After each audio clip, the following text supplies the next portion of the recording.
It comes as a surprise that the United States has resorted to a strategy of making a feint to the east and attacking in the west against Russia. While Trump has publicly and high-profilely announced that he will hold a meeting with Putin in Alaska and reach an agreement on a ceasefire in Ukraine, the United States has, on the other hand, stretched its hand into Russia's backyard, and Russia is now facing strategic pressure from the United States in the Caucasus direction.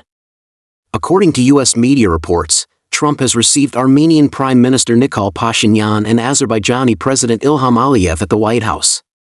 Under the witness of the United States, Armenia and Azerbaijan, the bitter rivals in the Caucasus region, have finally agreed to finalize a peace agreement.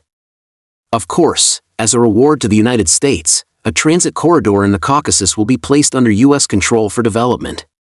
To please Trump, the corridor has even been named the Trump International Road of Peace and Prosperity.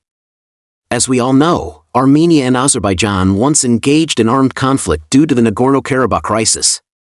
However, Armenia, suffering from insufficient strength, was caught in a two-front attack by Azerbaijan and Turkey, almost reaching the brink of life and death. Later, with Russia's mediation, the Nagorno-Karabakh conflict gradually subsided. Of course, the result was certainly in favor of Azerbaijan, as Armenia lost more land. But now Russia is struggling to control the situation in the Caucasus. Both Azerbaijan and Armenia have chosen to turn against Russia.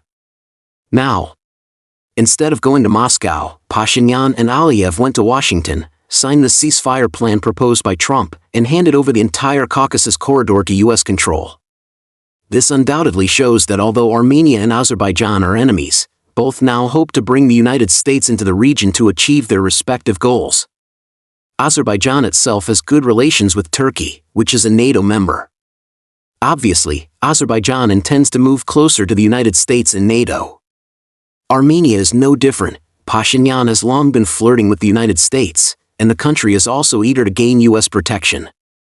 If the United States is allowed to gain a foothold and expand its influence in the Caucasus, the situation will be unfavorable to Russia. Despite Trump's rhetoric about peace, the U.S. strategic calculations are certainly not simply about developing a corridor.